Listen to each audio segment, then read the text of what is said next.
নমস্কার, শম্পা ঝিঝিবিজিতে আপনাদের স্বাগত। আজকে বনি ফিশের পাকশালে তৈরি করছি সাদা শিমের পাতুরি।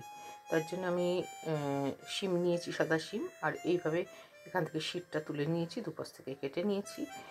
কাঁচা লঙ্কা, ধনে পাতা, সর্ষের তেল, হলুদ, সর্ষে বাটা, কালো সাদা সর্ষে বাটা, একটু লবণ, একটু কালো জিরে, আর যদি আপনারা মিষ্টি চিনি এর মধ্যে বা গুড় যাই হোক দিতে ভালোবাসেন তাহলে দেবেন একটু মিষ্টি, আর না যারা ভালোবাসেন দেবেন না। আর একটা কথা, তো প্রথমেই আমি তেল দিয়ে দিচ্ছি। তেল দিয়ে দিলাম, কড়া গরম হয়ে গেছে, তেল দিয়ে দিলাম।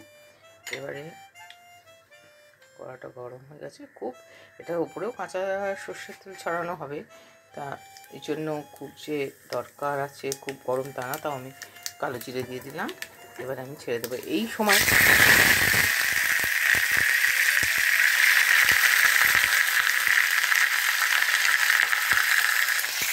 এই শিমটা ছাড়বার আগে তেলে একটু রসুন খেতে করে দেয়, আমার মাকে দেখেছি দিতে, আমি অনেক সময় দিই, কিন্তু আজকে আমি দিলাম না। আজকে আমি এইভাবেই তৈরি করতে।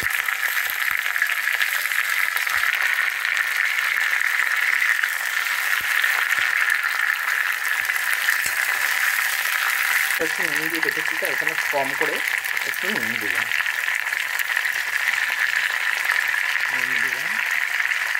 একটু হলুদ দিলাম।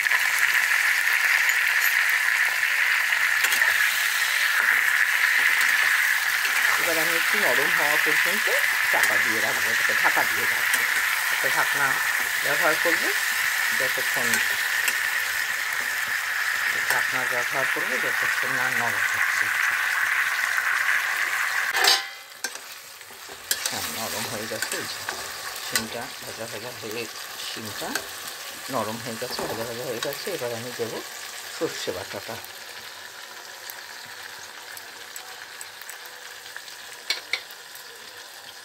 আর দেবো কাঁচা লঙ্কাটা দুটো ভাগ করে।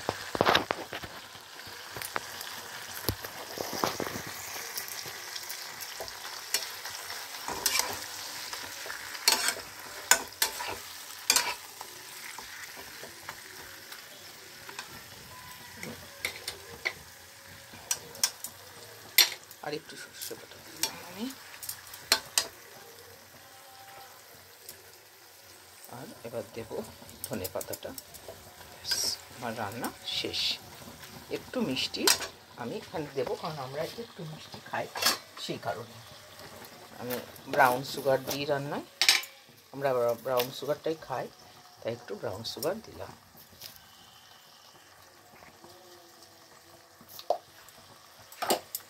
আপনারা যদি মিষ্টি খান তাহলে একটু মিষ্টি দেবেন, না খেলে দেবেন না। আর গুড় দিতে পারেন। ব্যাস, এই দেখুন হয়ে গেছে একদম। লাইক, শেয়ার, সাবস্ক্রাইব করবেন বন্ধুরা।